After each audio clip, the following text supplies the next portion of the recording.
Hello વિદ્યાર્થી મિત્રો, આજે આપણે ધોરણ 6 ની અંદર સામાજિક વિજ્ઞાનમાં પાઠ 1 ચાલો ઇતિહાસ જાણીએનો અભ્યાસ કરીશું. તો સૌ પ્રથમ તો પાઠની સમજ મેળવતા પહેલાં ઇતિહાસ એટલે શું એ જાણવું ખૂબ જ જરૂરી છે. ઇતિહાસ એટલે કે પહેલાંના સમયગાળાની અંદર થઈ ગયેલી ક્રિયા અથવા તો પહેલાંના સમયમાં થઈ ગયેલી પ્રવૃત્તિ, કાર્ય અથવા તો પહેલાંના સમયગાળાની અંદર કઈ પ્રકારે રહેણી કહેણી હતી તે તમામ બાબતોને આપણે ઇતિહાસ કહી શકીએ. તો આજે આપણે ધોરણ 6 ની અંદર ઇતિહાસ કેવી રીતે જાણી શકાય છે અને ઇતિહાસનો ખ્યાલ કેવી રીતના આવી શકે છે એના વિશે વિસ્તૃત અભ્યાસ કરીશું. તો કે તમારા 6થા ધોરણના અભ્યાસમાં સામાજિક વિજ્ઞાન એક રસપ્રદ વિષય તરીકે ઇતિહાસ વિશે આપણે જાણીશું. હવે જો તમે 6થા ધોરણમાં આવ્યો છો તો અત્યાર સુધી તમારે સામાજિક વિજ્ઞાન એવો કોઈ વિષય આવતો ન હતો. હવે 6થા ધોરણથી તમારે સામાજિક વિજ્ઞાન છે એક રસપ્રદ વિષય ઇતિહાસ વિશે આપણે જાણવાનું છે. સામાજિક વિજ્ઞાનનો એક રસપ્રદ વિષય છે એ ઇતિહાસ છે અને જેના વિશે આપણે જાણવાનું છે. આજ સુધી તમે પર્યાવરણ અભ્યાસ કરતા હતા, હવે શું આવી ગયું છે? સામાજિક વિજ્ઞાન. તો સામાજિક વિજ્ઞાનની અંદર ઇતિહાસ ખૂબ જ મહત્ત્વનો છે અને ઇતિહાસ જાણવો ખૂબ જ રસપ્રદ પણ હોય છે. બરાબર છે. સમાજ વિજ્ઞાન શું કે સમાજ વિજ્ઞાનો આપણને મનુષ્યના સામાજિક વિશ્વથી માહિતગાર કરે છે. સામાજિક વિજ્ઞાન છે આપણને મનુષ્યના સામાજિક વિશ્વથી મનુષ્યના સામાજિક વિશ્વથી આપણને માહિતગાર કરે, એટલે એ માહિતી પૂરી પાડે છે. તે ભૂગોળ, અર્થશાસ્ત્ર, સામાજિક પરિસ્થિતિ અને સંસ્થાઓ, રાજકીય પ્રવૃત્તિઓ અને સંગઠનોની જાણકારી આપે. ભૂગોળ એટલે કે આ પૃથ્વી છે તો પૃથ્વીની બનાવટની રચના એના વિશેનો. અર્થશાસ્ત્ર એટલે કઈ રીતના વેપાર કે કરવો એના વિશેનું. અને સામાજિક પરિસ્થિતિ, સમાજના લોકોની પરિસ્થિતિ છે તે, અને અલગ અલગ પ્રકારની સંસ્થાઓ અને રાજકીય પ્રવૃત્તિઓ, રાજકારણની અંદર અલગ અલગ પ્રકારની જે પ્રવૃત્તિ થતી હોય એ પ્રવૃત્તિ અને ઘણા બધા સંગઠનો છે એ સંગઠનો વિશેની જાણકારી આપણને આપે છે. સંગઠન યાની સમૂહ. તો કે ઇતિહાસ વિષય સિવાયના સમાજ વિજ્ઞાનો આપણને વર્તમાન સમાજ જીવનનો પરિચય કરાવે છે. ઇતિહાસ છે એના વગરના જે સમાજ વિજ્ઞાનો છે એ આપણને વર્તમાન સમાજ જીવનનો પરિચય કરાવે, હાલમાં અત્યારે શું ચાલી રહ્યું છે સમાજની અંદર એનો આપણને પરિચય કરાવે છે. જ્યારે ઇતિહાસ છે માનવ સમાજના ભૂતકાળની માહિતી આપે છે. જ્યારે ઇતિહાસ છે એ માનવ સમાજની આપણને ભૂતકાળની માહિતી આપે છે. પહેલાંના સમયમાં જે બની ગયું છે તે ઇતિહાસ, એટલે મેં તમને કીધું કે પહેલાંના સમયમાં જે બની ગયું એને શું કહેવાય? ઇતિહાસ કહેવાય.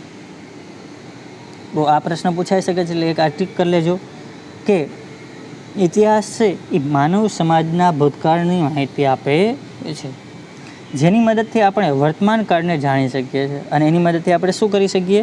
તો વર્તમાન કાળને જાણી શકીએ છીએ. એટલે હાલ જે બની રહ્યું છે અને શું કંઈ થવાનું છે થોડું ઘણો એનો ખ્યાલ આવી શકે છે. શું આપણે ભૂતકાળના જ્ઞાન વગર વર્તમાન જીવનને સમજી શકીએ? શું કે આપણે ભૂતકાળની અંદર છે જે બની ગયું છે એનો કંઈ માહિતી ન હોય અને એના વગર આપણે વર્તમાન સમાજ જીવનને સમજી શકીએ? તો પહેલાંના સમયની અંદર વ્યક્તિ કેવો હતો આપણને ખ્યાલ છે કે સૌથી પ્રથમ પહેલાં મનુષ્ય કોણ હતો? તો કે પહેલાં આદિમાનવ હતો અને આદિમાનવમાંથી માનવ બન્યો છે. તો એ કઈ પરિસ્થિતિમાંથી પસાર થયો છે એની માહિતી આપણને હોવી જરૂરી છે. બરાબર. માનવે જ્યારે અગ્નિનો ઉપયોગ શરૂ કર્યો ન હતો ત્યારે તેનું જીવન કેવું હતું? હવે માણસ છે જ્યારે અગ્નિનો જ ઉપયોગ નહોતો કર્યો, અગ્નિ શું છે એને ખ્યાલ નહોતો, ત્યારે એનું જીવન કેવું હતું? ત્યારે એ ખાતો શું હશે? ત્યારે શું? તો કે કાચા ફળો અથવા વનસ્પતિ અને કાચું માંસ ખાતો હશે, કેમ કે એને પકવવાનો કંઈ ખ્યાલ હતો નહીં અને અંધારાની અંદર રહેતો હશે. તો એવી રીતના જ શું કે તમે એ બાબતની કલ્પના કરો કે માનવી ખેતીવાડી, રસ્તા, વાહન વ્યવહાર, મકાનો વગર કેવી રીતે રહેતો હશે? કેમ કે પહેલાંના સમયગાળાની અંદર આવી રીતે ખેતીવાડી હતી નહીં. શું લોકો ભટકતું જીવન જીવતા, ગમે ત્યાંથી જે કંઈ ખાવાનું મળ્યું ખાય અને આગળ હાલતા થઈ જતા, ક્યાંય ખેતી કે કરતા હતા નહીં, અન્નનો સંગ્રહ પણ કરતા ન હતા. પછી રસ્તાઓ, તો કે તે સમયગાળાની અંદર રસ્તાઓ શું, તો કીડી જ્યાંથી ચાલે એ રસ્તો, બસ બીજો કંઈ રસ્તો આવી રીતના રોડ રસ્તા હોય નહીં. વાહન વ્યવહારની અંદર, તો કે વાહન વ્યવહારની અંદર ભગવાને આપેલા 2 પગ હતા બસ, કે જેની મદદથી ચાલીને ગમે ત્યાં જવું છે તો જવાનું. અને મકાનો, તો કે મકાનોની અંદર ગુફાઓ, શું કે પથ્થર ખોદી અને અંદર બનાવેલી ગુફાઓ હતી, બીજું કંઈ હતું નહીં. તો કેવી રીતના રહેતા હશે એ આપણે શું થાય એવો વિચાર આવતો હશે. ઇતિહાસ આપણને માનવ જીવનના આવા વિવિધ રસપ્રદ પાસાઓ વિશે જાણકારી આપે છે. હવે આ ઇતિહાસથી જ આપણે જાણી શકીએ કે પહેલાંના સમયમાં લોકો શું ખાતા હતા, રહેતા કેવી રીતે હતા, બરાબર, એક જગ્યાએથી બીજી જગ્યાએ જવા શેનો ઉપયોગ કરતા હતા, એ ઇતિહાસથી જાણી શકાય છે. ઇતિહાસ આપણને ભૂતકાળના જુદા જીવનની સફર કરાવે છે. આપણો ઇતિહાસ જાણીએ એટલે આપણે ભૂતકાળમાં શું બની ગયું છે એની શું આપણે કહી શકીએ કે સફર કરાવે છે, એની મુલાકાત કરાવે છે, એની માહિતીથી આપણને સફર કરે છે. એક યુગમાંથી બીજા અને બીજામાંથી ત્રીજા એમ અનેક યુગોના માનવ જીવનના રીત રિવાજો, માન્યતાઓ, તેમના ખોરાક અને પોશાક વિશે માહિતી આપે છે. હવે શું કે એક યુગમાંથી બીજા અને બીજામાંથી ત્રીજો યુગ, આવી રીતના આપણે માનવ જીવનની રીત રિવાજો, માનવ જીવનની અંદર અલગ અલગ પ્રકારની જે રીત રિવાજો હતી, માનવીની માન્યતાઓ, પછી તેમનો ખોરાક એટલે એ લોકો શું ખોરાક ખાતા હતા, પોશાક એટલે પહેરવેશ શું પહેરતા હતા, એની માહિતી આપે છે. જાણે કે આપણે કોઈ જુદા જ વિશ્વમાં વિહરતા હોઈએ, એટલે કે આપણે એવું જ લાગે કે જાણે આપણે કોઈ જુદા જ શું કે છે વિશ્વની અંદર રખડતા હોઈએ, વિહરતા એટલે ફરતા હોઈએ. આપણે ભૂતકાળના સમાજ જીવનનું અધ્યયન શા માટે કરવું જોઈએ? આપણે ભૂતકાળમાં શું બની ગયું છે એનું શા માટે અધ્યયન કરવું જોઈએ? તો કે ભવિષ્યની અંદર આપણે વ્યવસ્થિત રીતે જીવન જીવી શકીએ એના માટે આપણે ભૂતકાળના સમાજ અથવા માનવ જીવનનું કે માનવ સમાજનું અધ્યયન કરવું જરૂરી છે. આવો વિચાર આપણે આવવો જ જોઈએ.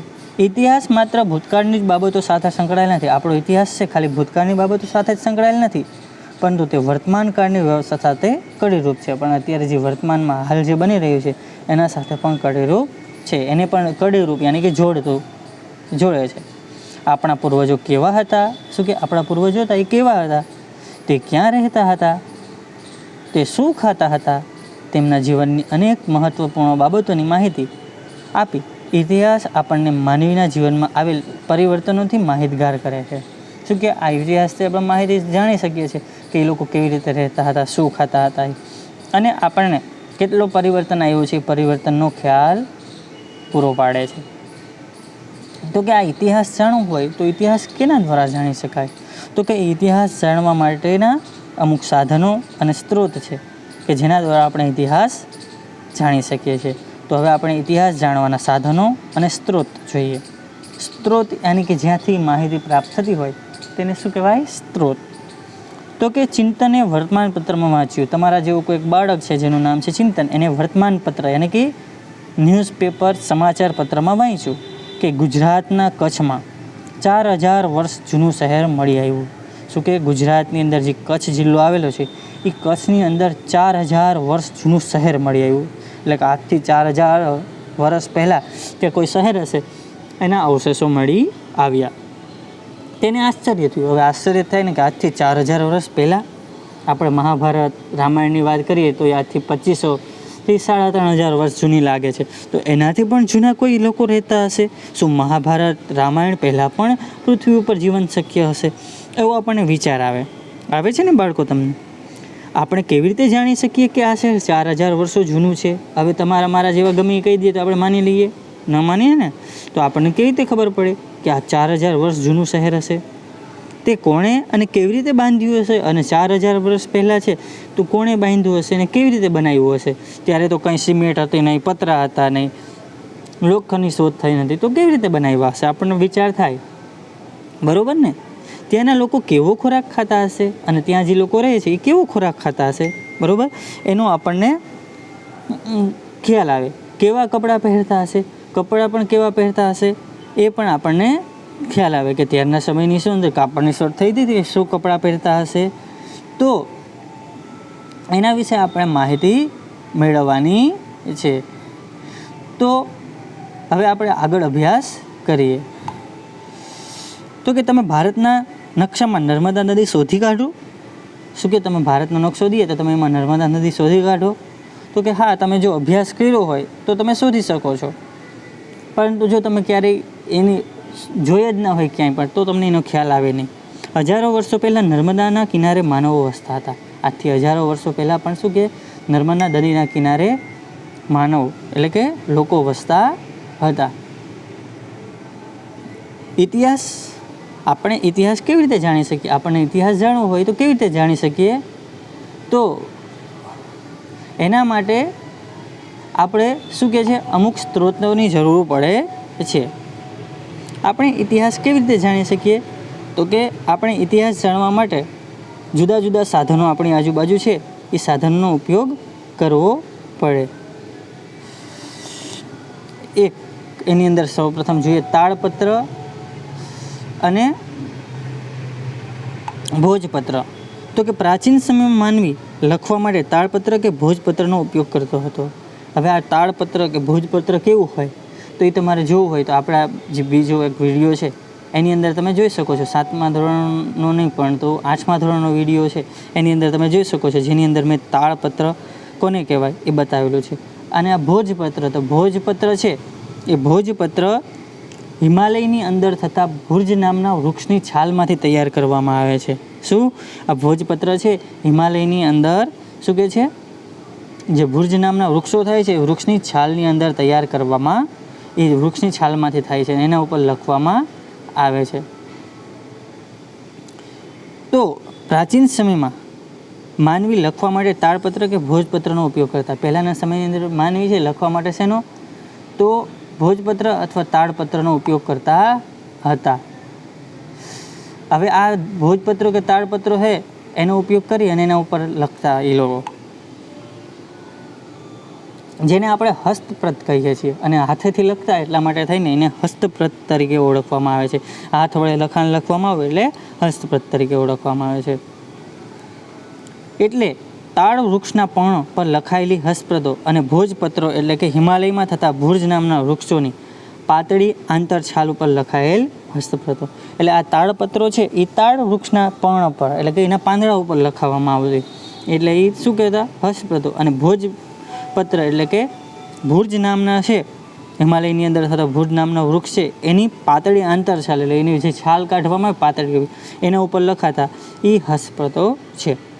તાળના પર્ણ પર અને ભુર્જ જેવા વૃક્ષોની છાલ પર તેઓ હસ્તપ્રત લખતા.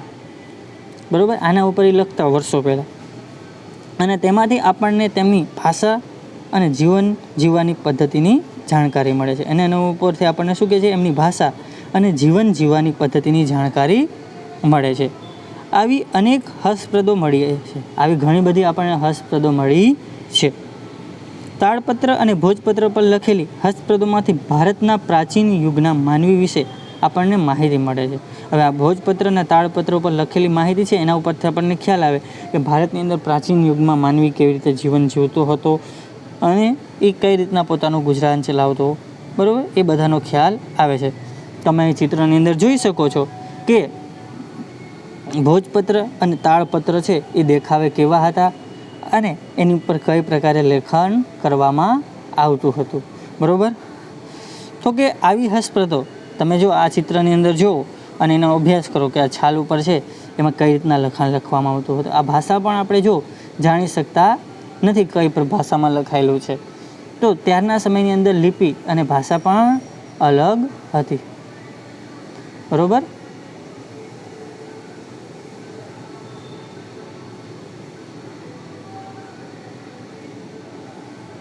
તો આવી હસ્તપ્રતો છે મંદિર અને મઠોમાં સચવાયેલી છે. આવી હસ્તપ્રતો ક્યાં? તો મંદિરોમાં અને મઠો, એટલે કે જૈન લોકો જ્યાં રહેતા, જૈન લોકોના જે મંદિરો હોય એને શું મઠ તરીકે ઓળખવામાં આવે, તો એના શું કહે છે મઠની અંદર સચવાયેલી હતી. તેમાં સંસ્કૃત, પ્રાકૃત અને તમિલ ભાષાના લખાણો મળે છે. એમાંથી શું કહે છે આપણને સંસ્કૃત ભાષાની અંદર, પ્રાકૃત ભાષા અને તમિલ ભાષામાં લખાણો મળે છે. કવિતા, નાટકો, વાર્તાઓ અને મહાકાવ્યો પણ તાળપત્ર અને ભોજપત્ર પણ મળી આવ્યા છે. હવે જો અમુક કવિતાઓ, નાટક, વાર્તા આવું પણ આપણને તાળપત્ર અને ભોજપત્ર પણ મળી આવેલા છે. તે પોથી સ્વરૂપે પણ સાચવેલી છે. પોથી સ્વરૂપે એટલે મોટી બુક જેવું બનાવ્યું હોય બધું ભેગું કરી એવી સ્વરૂપે પણ સાચવેલી છે. જેમાં ધાર્મિક રીત રિવાજો, સામાજિક માન્યતાઓ, બરાબર. તો શું એની અંદર? તો કે ધાર્મિક રીત રિવાજો, સમાજની અંદર જે માન્યતાઓ, રાજાઓની જીવનશૈલી, રાજાઓ કેવી રીતે જીવન જીવતા હતા તે, વિજ્ઞાન, તે સમયની અંદર કોઈ પણ શોધખોળ થઈ હોય તો તે, શિક્ષણ, એ લોકો તે સમયમાં કેવું શિક્ષણ પૂરું પાડતા હતા અને કેવી રીતે શિક્ષણ પૂરું પાડતા હતા તે, દવાઓ, પ્રાણીઓ વિશે મોટા પ્રમાણમાં માહિતી મળે છે. અને ત્યારે પ્રાણીઓ, દવા એ બધાની માહિતી બહુ મોટા પ્રમાણમાં મળી રહે છે. હવે છે બીજું અભિલેખો. અભિલેખો દ્વારા પણ આપણને શું કહે છે? ઇતિહાસ આપણે જાણી શકીએ છીએ. અભિલેખ એટલે શું? તો કે ધાતુ અને પથ્થર પર કોતરાયેલા કે લખાયેલા લેખને અભિલેખ કહેવાય. ધાતુ હોય અથવા તો પથ્થર હોય, એના ઉપર શું કોતરીને જે લેખ લખાય છે એને શું કહેવાય? અભિલેખ કહેવાય છે. આપણે ગુજરાતની અંદર પણ જૂનાગઢમાં અશોકનો શિલાલેખ આવેલો છે, બરાબર. જ્યારે જૂનાગઢમાં આપણે ભવનાથની તળેટી તરફ જઈએ છીએ ત્યારે રસ્તામાં વચ્ચે અશોકનો શિલાલેખ આવેલો છે. એ પણ એક પ્રકારનો અભિલેખ છે. તો કે આપણે અભિલેખોમાંથી પણ શું કહે છે? ઇતિહાસ જાણી શકીએ છીએ. અભિલેખો છે એમાંથી પણ આપણે ઇતિહાસ જાણી શકીએ છીએ. રાજા પોતાના આદેશો શિલાઓ પર કોતરાવી પ્રજા સાથે સંવાદ કરતા. રાજા છે કંઈ આદેશ આપવો હોય તો આવી રીતના શું કહે છે? પથ્થર ઉપર કોતરે અને પ્રજા સાથે, એટલે પ્રજાની સાથે વાતચીત કરતા, સંવાદ કરતા, એટલે કે પ્રજાને માહિતી પૂરી પાડતા હતા. પ્રાચીન ભારતના અનેક રાજાઓ અને રાણીઓ તેમના રાજ્ય, વિજય, ધર્મ અને સંસ્કૃતિની માહિતી આવા અભિલેખો પર અંકિત કરાવી છે. ઘણા એવા રાજા થઈ ગયા છે કે આવા અભિલેખોને છે એને અભિલેખો પર આ બધી માહિતીને કંઈ નવું જીતા હોય રાજ્ય કે એનો ધર્મ વિશે, એના રાજ્ય વિશેની માહિતી લખાવેલી છે, અંકિત કરાવે છે. આવા શિલાલેખો અને અભિલેખો પર લખાયેલા લખાણો લાંબા સમય સુધી ટકી રહે છે. અને આ લેખ છે બહુ લાંબા સમય સુધી ટકી રહે છે. અશોકના શિલાલેખો ખૂબ જ જાણીતા છે. અશોકના શિલાલેખો છે એ ખૂબ જાણીતા છે. અને આપણા જૂનાગઢની અંદર પણ અશોકનો શિલાલેખ આવેલો છે, જેનું ચિત્ર તમે અહીં જોઈ શકો છો. પણ એની લિપિ છે હજી સુધી આપણે ઉકેલી શક્યા નથી, એની ભાષા ઉકેલી શક્યા નથી. ત્યારબાદ છે તામ્રપત્રો. તામ્રપત્રો એટલે કે શું? તાંબાના પત્ર પર લખાયેલ લખાણ. કેમ આપણે ભુજ જોયું તો એ ભુજની જેમ છે આ તાંબાના, એટલે ભુજ નામના વૃક્ષની છાલ ઉપર લખાતો હતો. આ તાંબાનું પતરું હોય પાતળું ટીપેનું, એના ઉપર શું કહે છે? કોતરીને લખવામાં આવેલા લેખ, એને તામ્રપત્ર કહે. તાંબાના પત્ર ઉપર કોતરીને લખવામાં આવતું લખાણ એટલે તામ્રપત્ર. એક આ ટીક માર્ક કરી લેજો, બરાબર. અનેક રાજાઓએ પોતાના વહીવટીતંત્ર અને દાનની માહિતી તામ્રપત્ર ઉપર કોતરાવી છે. ઘણા રાજાઓ થઈ ગયા છે કે જેને પોતાના વહીવટીતંત્ર એટલે વહીવટ જેવી રીતે ચલાવતા હતા તે અને દાન જે કરતા હતા એ દાનની માહિતી છે તામ્રપત્રો ઉપર કોતરાવી છે. ગુજરાતમાં આવા તામ્રપત્રો મોટી સંખ્યામાં મળી આવે. ગુજરાતની અંદર આવા તાંબાના પત્રો છે બહુ મોટી સંખ્યામાં મળી આવેલા છે, જેમાંથી રાજાના નામ, તેમના ધર્મ, વહીવટીતંત્ર અને દાન ધર્મની વિગતો મળે છે, બરાબર. રાજાએ લખાયું, રાજાના નામ મળી આવે, એ કયો ધર્મ પાળતા હતા, પછી વહીવટ કઈ રીતે કરતા હતા એનો ખ્યાલ આવે અને દાન જે પ્રમાણમાં કરતા હોય. આવા તામ્રપત્રો શ્રી હેમચંદ્રાચાર્ય જૈન મંદિર, પાટણ, ઉત્તર ગુજરાતની અંદર આવેલું છે પાટણ. એની અંદર શ્રી હેમચંદ્રાચાર્ય જૈન જ્ઞાન મંદિર આવેલું છે, લાઇબ્રેરી, એની અંદર સાચવેલા છે. એ રીતે LD institute of Indology Navrangpura Ahmedabad છે, એમાં પણ સાચવેલું છે. પછી ભોજ જે અધ્યયન અને સંશોધન વિદ્યાભવન અમદાવાદમાં આવેલું છે, એની અંદર પણ સચવાયેલા છે. અને શ્રી મહાવીર જૈન આરાધના કેન્દ્ર કોબા ગાંધીનગર, એની અંદર પણ આ સચવાયેલા છે.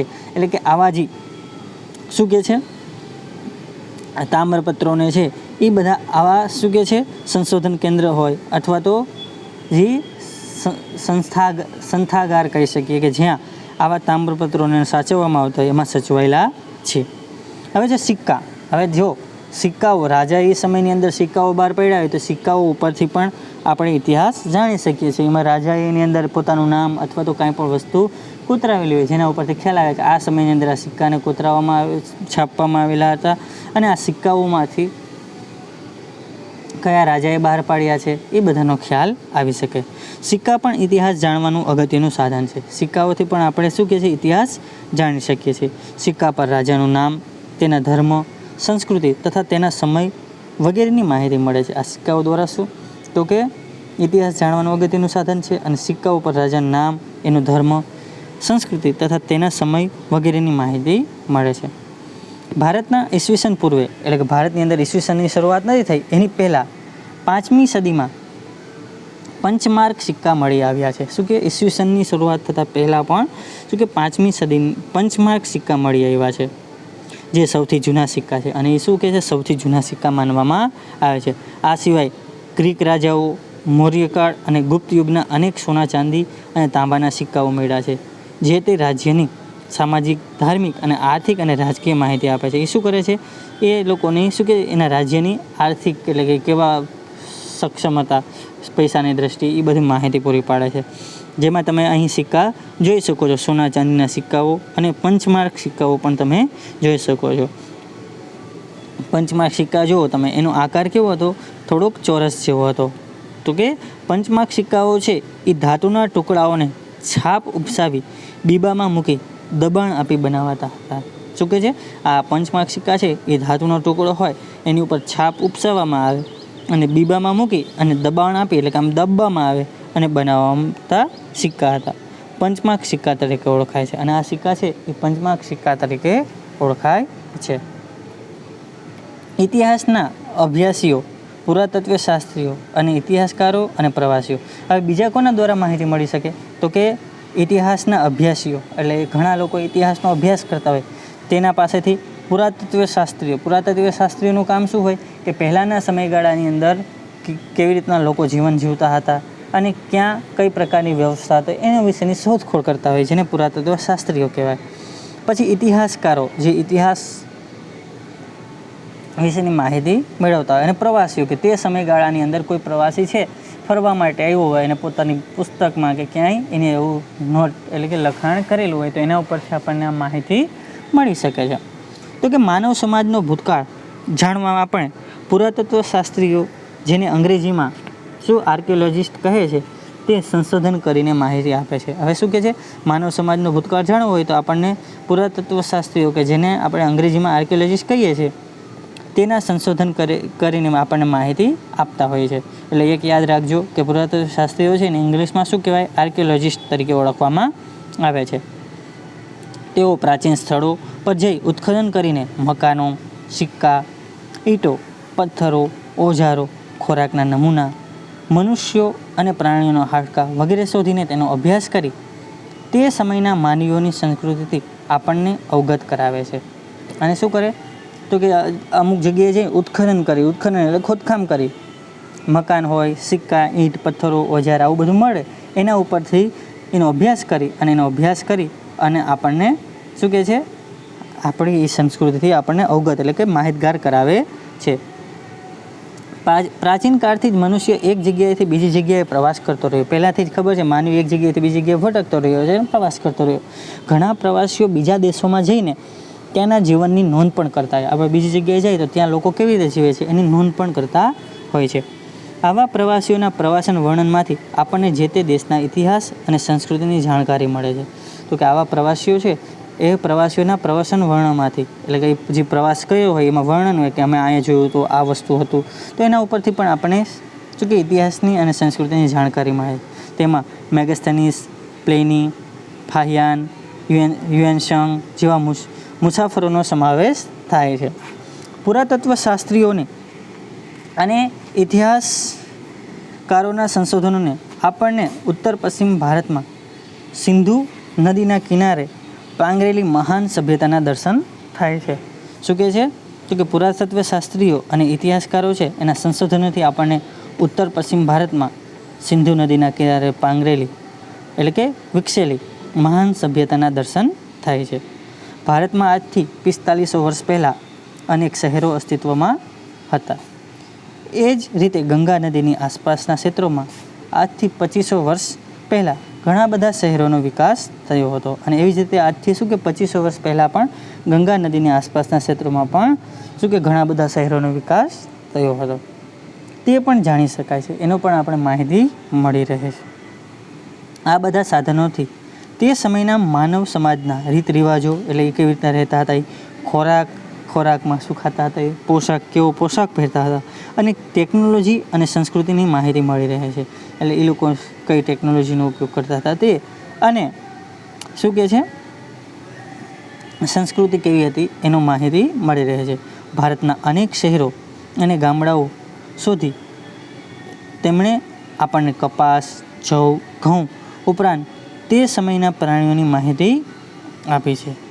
તો કે ઇતિહાસકારો છે એની આપણે આ બધી માહિતી શોધી અને આપણને શું કહે છે, કપાસ, જવ, ઘઉં આ બધાની પણ માહિતી પૂરી પાડી છે. ઇતિહાસકારો ભૂતકાળનું અધ્યયન કરનારા મહત્ત્વના વિદ્વાનો છે.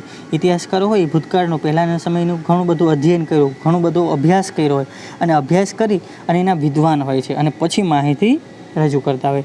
તેઓ મળી આવેલા સાધનોનું વર્ગીકરણ કરે છે. તેઓ આપણે જે માહિતી મળી આવી એનું વર્ગીકરણ કરે છે અને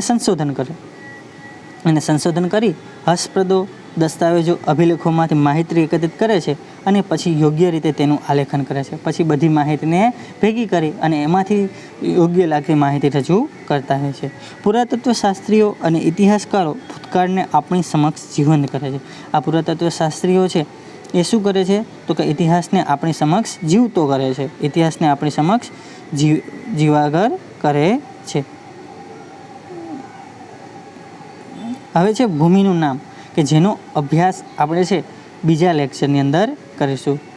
તો વિદ્યાર્થી મિત્રો, તમને આ વિડીયો કેવો લાગ્યો એ તમે કોમેન્ટમાં જણાવી શકો છો અને તમને કાંઈ ન સમજાણું હોય તો તમે એ પણ કોમેન્ટની અંદર કહી શકો છો. તો હું તમને મેસેજ દ્વારા એ ન સમજાયેલી વસ્તુ સમજાવી આપીશ. Thank you. આભાર.